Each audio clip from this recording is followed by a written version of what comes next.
கூலி படத்துக்கு அப்புறமா நெல்சன் டைரக்ஷன்ல ஜெயிலர் 2 படத்துல தலைவர் சூப்பர் ஸ்டார் ரஜினிகாந்த் நடிச்சிட்டு வர விஷயம் பலருக்கும் தெரிஞ்சிருக்க வாய்ப்பு இருக்கு. ரசிகர்கள் பலருமே ஜெயிலர் 2 படத்தோட அப்டேட்காக வெயிட் பண்ணிட்டு இருந்த சமயத்துல சுந்தர் சியோட டைரக்ஷன்ல தலைவர் 173 படத்தை டைரக்ட் பண்ண போகிறதா சொல்லியிருந்தாங்க. அந்த படத்தை கமல்ஹாசன் ப்ரொடியூஸ் பண்ண போகிறதாவும் சொல்லியிருந்தாங்க. அதோட பூஜை கூட கொஞ்ச நாள் முன்னாடி தான் நடந்து முடிஞ்சது.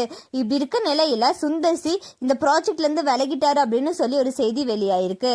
அதுல சுந்தர் சி என்ன சொல்லியிருக்காரு அப்படின்னா, எனது அன்பான ரசிகர்களுக்கும் நலம் விரும்பிகளுக்கும் ஒரு மனமார்ந்த குறிப்பு. கனத்த இதயத்துடன் ஒரு முக்கியமான செய்தியை உங்களுடன் பகிர்ந்து கொள்கிறேன். எதிர்பாராத மற்றும் தவிர்க்க முடியாத சூழ்நிலைகள் காரணமாக தலைவர் 173 என்ற மதிப்புமிக்க திட்டத்திலிருந்து விலகுவது என்ற கடினமான முடிவை எடுத்துள்ளேன்.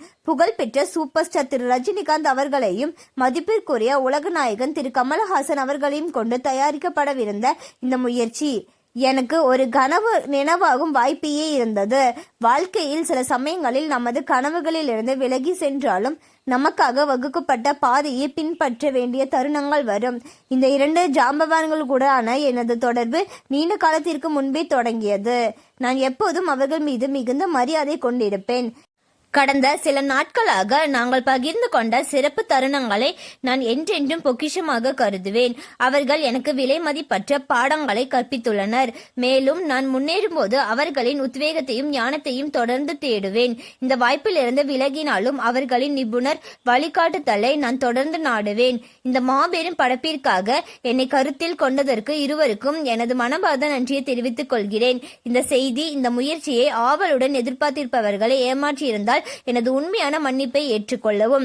உங்களை மகிழ்விக்கும் வகையில் தொடர்ந்து பொழுதுபோக்கு வழங்குவேன் என்று உறுதியளிக்கிறேன். உங்கள் அசைக்க முடியாத ஆதரவிற்கும் புரிதலுக்கும் நன்றி.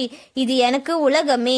மேலும் உங்கள் அனைவருடன் மேலும் பல நினைவுகளை உருவாக்க ஆவலுடன் காத்திருக்கிறேன் அப்படின்னு சொல்லி ரொம்ப எமோஷனலாவே சுந்தர்சி ஷேர் பண்ணியிருக்காங்க. அண்ட் அது மட்டும் இல்லாம 1997 சுந்தர்சி டைரக்ஷன்ல சூப்பர் ஸ்டார் ரஜினிகாந்த் நடிச்ச படம் தான் அருணாச்சலம். இந்த படம் மாபெரும் ஹிட்டா இருந்துச்சு அப்படின்னு சொல்லி பலருக்கும் தெரிஞ்சிருக்க வாய்ப்பு இருக்கு. அந்த மாதிரி தான் ஒரு மாசான படத்தை டைரக்ட் பண்ண போறதா நினைச்சிட்டு இருந்தோம். ஆனா அந்த படம் இப்ப எடுக்க மாட்டாதா சொல்லியிருக்காங்க. இதை பத்தி நீங்க என்ன நினைக்கிறீங்க அப்படின்னு சொல்லி உங்களோட கருத்துக்களை கமெண்ட்ல சொல்லுங்க. அண்ட் இந்த மாதிரியான அப்டேட்ஸ்க்கு நம்மளோட சேனலை சப்ஸ்கிரைப் பண்ணிக்கோங்க.